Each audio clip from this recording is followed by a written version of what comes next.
don't think so, Shane. Matt didn't raise his voice or move from his spot in the doorway. Train. Shane scuffed his boots and eyed Nate, his shoulders straightening when Nate nodded. Yes, sir, Shane said quietly. Jory gave him a sympathetic smile. Nate always backed up Matt, but Matty seemed to need that, so it was okay. Tension spiraled through the room. Jory cleared his throat. Sometimes, even though they were tough soldiers, so much emotion clogged the room he couldn't breathe. Matt was fierce in his obsession to keep his brothers alive, while Nate was constant in his worry for everyone's safety. And Shane? If Shane wasn't exhausted, Shane was pissed. So much anger in him sometimes. Emotion hurt, and Jory shoved it down deep and did what he did best. It was his job to get rid of the hard looks on his brothers' faces. Tomorrow is my birthday. Shane grinned, while Matt and Nate exchanged glances. Nate tilted his head. We don't know when we were born, Jory. I know.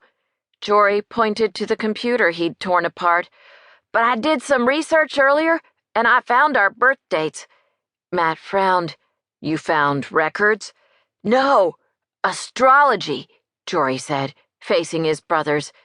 A grin split Nate's face, and Shane snorted. Oh, yeah, he got them to smile. Jory rocked back on his heels. Matty is a Scorpio, Nate a Capricorn, and Shane an Aquarius. Sure, he was probably wrong, but this was fun. Plus, he really had done some research, and the signs fit his brothers. And you? Matt asked softly. I was born on August 8th. 8-8, Jory smiled. I'm a Leo. Shane coughed. Why do you get to be the lion? Jory sobered. Because even the smallest lion can have a big roar. Understanding filled Matt's eyes as his chin dropped. You're going to grow, little brother. Your feet are huge. Yeah, and he usually tripped over them. Maybe. But until then, I want to have a birthday party. Nate blanched. We have training all day tomorrow. Yep, they sure did. Jory had memorized the schedule weeks ago, which was easy because his brain took pictures of everything he saw, but he forced a frown. Shoot. Well, you could just give me a present. Shane bit back a smile. Nice. What do you want? Heat slid down Jory's throat to land in his stomach. So far, he hadn't been able to get his brothers to agree to what he wanted. Since it's my 8-8 birthday, my golden birthday, it's important. Really important. Nate sighed and eyed the clock ticking on the wall. What do you want, Jory? A last name, he whispered. Matt blew out air. I told you we'd pick a name when we got out of here. Come on, Matty. Jory yanked his hands from his pockets. You're probably 12 or so. Don't you want a last name we can all share? He looked down at his feet, and his eyes stung. His brothers never cried, and neither would he. Just in case the commander sends me away. I want us all to have the same name, just so I know what it is so I can find you guys. His hand shook again, but this time he didn't care.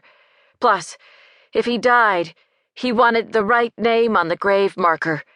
He didn't even care if he got a cross or not, like the soldiers did in the cemetery outside of the nation's capital. He'd seen pictures once. Jesus, Matt muttered. Listen to me, damn it.